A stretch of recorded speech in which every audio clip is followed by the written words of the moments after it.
অংশ ১ সম্মিলিত জাতিপুঞ্জের উৎপত্তি ও ইতিহাস পর্ব ১ প্রথম বিশ্বসংস্থা গঠনের প্রয়াস ও জাতিসংঘের অপমৃত্যু পৃথিবীতে যখনই বড় কোনো যুদ্ধ হয় মানুষ শান্তির গুরুত্ব বুঝতে পারে প্রথম বিশ্বযুদ্ধের 1914-1918 পর বিশ্বশান্তির জন্য তৈরি হয়েছিল জাতিসংঘ দি লিগ অফ নেশনস কিন্তু 1939 সালের 1 সেপ্টেম্বর জার্মানি পোল্যান্ড আক্রমণ করলে দ্বিতীয় বিশ্বযুদ্ধ শুরু হয় এবং জাতিসংঘের অপমৃত্যু ঘটে এরপর যুদ্ধ চলাকালীন অবস্থাতেই মিত্রশক্তির দেশগুলো ব্রিটেন আমেরিকা সোভিয়েত ইউনিয়ন মিলে একটি নতুন ও শক্তিশালী আন্তর্জাতিক সংগঠন তৈরির পরিকল্পনা করে যার নাম দেওয়া হয় সম্মিলিত জাতিপুঞ্জ বা রাষ্ট্রসংঘ ইউনাইটেড নেশনস পর্ব ২ জাতিপুঞ্জ গঠনের ৫টি ঐতিহাসিক ধাপ বা ঘোষণা এমসিকিউয়ের জন্য সাল ও নামগুলো মুখস্থ রাখবে ১ অতলান্তিক সনদ দি অ্যাটলান্টিক চার্টার ১৪ আগস্ট ১৯৪১ মার্কিন রাষ্ট্রপতি ফ্রাঙ্কলিন ডি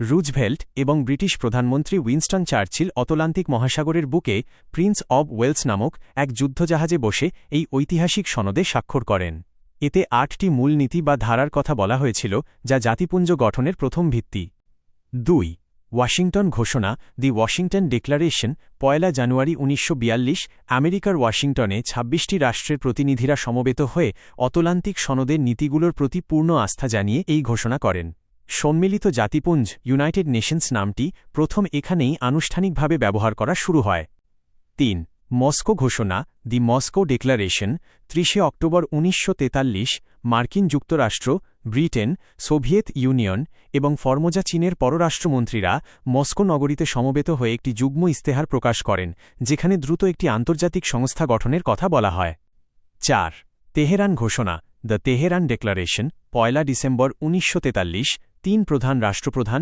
রুজভেল্ট স্তালিন এবং চার্চিল তেহরানে মিলিত হয়ে ঘোষণা করেন যে অত্যাচার ও দাসত্ব দূরীকরণের জন্য তারা সব দেশের সক্রিয় সহযোগিতা কামনা করেন ইডিওগ্রাফিক পিরিয়ড ৫ ডাম্বারটন ওকস সম্মেলন ১৯৪৪ ও ইয়াল্টা সম্মেলন ফেব্রুয়ারি ১৯৪৫ ডাম্বারটন ওকস সম্মেলনে ঠিক হয় নতুন সংস্থায় একটি সাধারণ সভা এবং একটি নিরাপত্তা পরিষদ থাকবে ইয়াল্টা সম্মেলনে রুজভেল্ট চার্চিল ও স্তালিন নিরাপত্তা পরিষদের স্থায়ী ৫ সদস্যের ভিটো ক্ষমতার বিষয়ে চূড়ান্ত সিদ্ধান্ত নেন পর্ব ৩ ফাইনাল টাচ সান ফ্রান্সিসকো সম্মেলন ও জাতিপুঞ্জের প্রতিষ্ঠা ১৯৪৫ সালের ২৫ এপ্রিল মার্কিন যুক্তরাষ্ট্রের সান ফ্রান্সিসকো শহরের অপেরা হাউসে সম্মিলিত জাতিপুঞ্জের চূড়ান্ত সনদ চার্টার রচনার জন্য এক বিশাল সম্মেলন শুরু হয় যেখানে ৫০টি দেশের প্রতিনিধিরা যোগ দেন ২৬ জুন ১৯৪৫ সমবেত ৫০টি দেশের প্রতিনিধিরা সনদে স্বাক্ষর করেন পরবর্তীতে পোল্যান্ড স্বাক্ষর করায় প্রতিষ্ঠাতা সদস্য হয় ৫১টি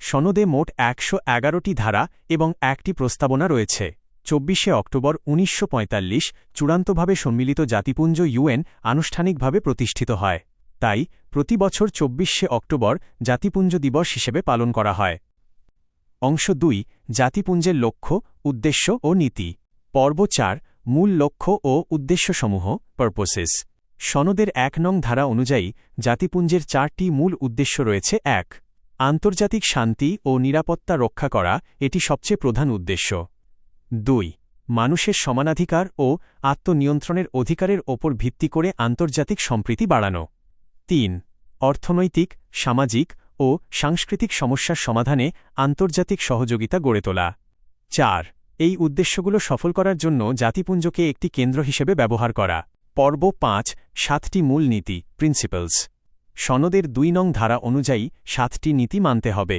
সব সদস্য রাষ্ট্রের সার্বভৌম সমতা রক্ষা করা কোনো সদস্য রাষ্ট্রের অভ্যন্তরীণ ব্যাপার ডোমেস্টিক জুরিসডিকশনে জাতিপুঞ্জ হস্তক্ষেপ করবে না সমস্ত বিরোধের মীমাংসা শান্তিপূর্ণ উপায়ে করতে হবে কোনো রাষ্ট্রের ভৌগোলিক অখণ্ডতা বা স্বাধীনতার বিরুদ্ধে বলপ্রয়োগ বা হুমকি দেওয়া যাবে না অংশ ৩ জাতিপুঞ্জের গঠন কাঠামো ৬টি প্রধান অঙ্গ সম্মিলিত জাতিপুঞ্জের মূল কাজ পরিচালনার জন্য ৬টি প্রধান সংস্থা বা অঙ্গ অর্গান রয়েছে চলো এদের একদম সহজ করে বুঝে নিই ১ সাধারণ সভা জেনারেল অ্যাসেম্বলি পরিচয় একে বলা হয় বিশ্বের বিরাট নাগরিক জনসভা গঠন জাতিপুঞ্জের সমস্ত সদস্য রাষ্ট্রকে নিয়ে এটি গঠিত বর্তমান সদস্য ১৯৩টি প্রতিটি দেশ অনধিক ৫ জন প্রতিনিধি পাঠাতে পারলেও ভোট দিতে পারে মাত্র একটি ভোট পদ্ধতি গুরুত্বপূর্ণ বিষয়ে যেমন নতুন সদস্য গ্রহণ বা শান্তিরক্ষা 2/3 ভোটের প্রয়োজন হয়। অন্য সাধারণ বিষয়ে সাধারণ সংখ্যাগরিষ্ঠতাই চলে। শান্তির জন্য সম্মিলিত হওয়ার প্রস্তাব 1950। নিরাপত্তা পরিষদ যদি ভিটো ক্ষমতার কারণে শান্তিরক্ষায় ব্যর্থ হয় তবে সাধারণ সভা সেই দায়িত্ব নিজের হাতে তুলে নিতে পারে। 2. নিরাপত্তা পরিষদ সিকিউরিটি কাউন্সিল। পরিচয়: এটি জাতিপুঞ্জের সবচেয়ে শক্তিশালী ও গুরুত্বপূর্ণ অঙ্গ, যার মূল কাজ বিশ্বশান্তি রক্ষা করা। গঠন: মোট সদস্য 15টি। এর মধ্যে স্থায়ী সদস্য 5টি, big 5, America, Britain, France, Russia এবং চীন। বাকি 10টি অস্থায়ী সদস্য 2 বছরের জন্য সাধারণ সভা দ্বারা নির্বাচিত হয়। ভিটো ক্ষমতা ভিটো ও দ্বৈত ভিটো। কোনো গুরুত্বপূর্ণ সিদ্ধান্তে স্থায়ী 5টি দেশের যে কোনো একটি দেশ যদি না বা নেতিবাচক ভোট দেয় তবে সেই প্রস্তাব বাতিল হয়ে যায়। একেই ভিটো বলে। কোনো বিষয় পদ্ধতিগত নাকি গুরুত্বপূর্ণ তা নির্ধারণ করতে গিয়ে স্থায়ী সদস্যরা দুবার ভিটো দিতে পারে, একে দ্বৈত ভিটো বলে। আঞ্চলিক সংস্থা স্থানীয় বিরোধ মেটাতে নিরাপত্তা পরিষদ ন্যাটো নাটো বা এশিয়ানের মতো আঞ্চলিক সংস্থার সাহায্য নিতে পারে। 3. অর্থনৈতিক ও সামাজিক পরিষদ ইকোনমিক অ্যান্ড সোশ্যাল কাউন্সিল। গঠন: মোট সদস্য 54টি। সদস্যদের কার্যকালের মেয়াদ 3 বছর এবং প্রতি বছর 1/3 সদস্য অবসর নেন। কাজ: বিশ্বের ক্ষুধা, দারিদ্র্য দূর করা, মানবাধিকার রক্ষা এবং শিক্ষা সংস্কৃতির উন্নতির জন্য এটি বিভিন্ন বিশেষজ্ঞ সংস্থার মাধ্যমে কাজ করে। 4. অছি পরিষদ ট্রাস্টিশিপ কাউন্সিল। কাজ: অনগ্রসর ও পরাধীন অঞ্চলের অধিবাসীদের স্বনির্ভর ও স্বাধীনতার যোগ্য করে তোলার দায়িত্ব এই পরিষদের। 1994 সালে শেষ অছি অঞ্চল পালাউ স্বাধীন হওয়ার পর এই পরিষদের কাজ বর্তমানে কার্যত স্থগিত। 5. আন্তর্জাতিক বিচারালয় ইন্টারন্যাশনাল কোর্ট অফ জাস্টিস। গঠন: নেদারল্যান্ডসের দি হেগ শহরে এর সদর দপ্তর অবস্থিত। মোট 15 জন বিচারপতি নিয়ে এটি গঠিত, যাঁদের মেয়াদ 9 বছর। প্রতি 3 বছর অন্তর 5 জন বিচারপতি অবসর নেন। 9 জন বিচারপতি উপস্থিত থাকলে বিচারকার্য চলতে পারে। কোরাম। 6. কর্মদপ্তর ও মহাসচিব সেক্রেটারিয়েট অ্যান্ড সেক্রেটারি জেনারেল। মহাসচিব: তিনি হলেন কর্মদপ্তরের মুখ্য প্রশাসনিক অধিকর্তা। নিরাপত্তা পরিষদের সুপারিশে সাধারণ সভা তাঁকে 5 বছরের জন্য নির্বাচিত করে। ক্ষমতা: সনদের 99 নং ধারা অনুযায়ী বিশ্বশান্তি বিঘ্নিত হতে পারে এমন যে কোনো বিষয়ে মহাসচিব নিরাপত্তা পরিষদের দৃষ্টি আকর্ষণ করতে পারেন। বর্তমান মহাসচিব হলেন পর্তুগালের অ্যান্টোনিও গুটরেজ, 2017 থেকে কর্মরত। অংশ 4. বিশেষ উদ্দেশ্য সাধক ও বিশেষজ্ঞ সংস্থাসমূহ। অধ্যায়ের শেষ অংশে আমাদের 3টি অত্যন্ত গুরুত্বপূর্ণ আন্তর্জাতিক সংস্থা সম্পর্কে জানতে হবে। 1. UNICEF United Nations children's fund. প্রতিষ্ঠা 1946 সালের 11 ডিসেম্বর এটি গঠিত হয়। শুরুতে এর নাম ছিল ইন্টারন্যাশনাল চিলড্রেন্স ইমার্জেন্সি ফান্ড। 1953 সালে এটি স্থায়ী রূপ পায়। সদর দপ্তর নিউ ইয়র্ক শহরে অবস্থিত। পরিচালনা: এটি 36 জন সদস্যের একটি কার্যনির্বাহী বোর্ডের দ্বারা পরিচালিত হয়। কাজ: বিশ্বব্যাপী শিশুদের স্বাস্থ্য, পুষ্টি, শিক্ষা ও শিশু শরণার্থীদের অধিকার রক্ষা করা এর প্রধান কাজ। সম্মান: ইউনিসেফ তার মহৎ কাজের জন্য 1965 সালে নোবেল শান্তি পুরস্কার লাভ করে। এদের বর্তমান সুকৌশলী পরিকল্পনাটি হল 2022-2025, যা টেকসই উন্নয়ন লক্ষ্যমাত্রা SDGs অর্জনে সাহায্য করছে। 2. ইউনেস্কো শিক্ষা, বিজ্ঞান ও সংস্কৃতি বিষয়ক সংস্থা। প্রতিষ্ঠা 1946 সালের 4 নভেম্বর এটি আনুষ্ঠানিকভাবে জন্ম নেয়। এর কেন্দ্রীয় কার্যালয় বা সদর দপ্তর ফ্রান্সের প্যারিস শহরে অবস্থিত। বর্তমান সদস্য 194টি। দর্শন: ইউনেস্কোর সংবিধানে বলা হয়েছে, যেহেতু মানুষের মনেই যুদ্ধের জন্ম হয় তাই মানুষের মনেই শান্তির প্রাচীর গড়ে তুলতে হবে। কাজ: নিরক্ষরতা দূরীকরণ, মৌলিক শিক্ষার প্রসার, বিজ্ঞান ও প্রযুক্তির উন্নতি এবং বিশ্বের ঐতিহাসিক স্থান বা সাংস্কৃতিক ঐতিহ্য ওয়ার্ল্ড হেরিটেজ সাইটস সংরক্ষণ করা। 3. বিশ্ব স্বাস্থ্য সংস্থা WHO ওয়ার্ল্ড হেলথ অর্গানাইজেশন। প্রতিষ্ঠা 1948 সালের 7 এপ্রিলের সংবিধান কার্যকর হয়, তাই 7 এপ্রিল বিশ্ব স্বাস্থ্য দিবস। সদর দপ্তর সুইজারল্যান্ডের জেনেভা শহরে অবস্থিত।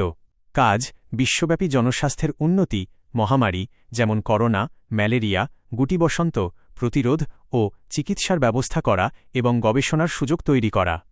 4.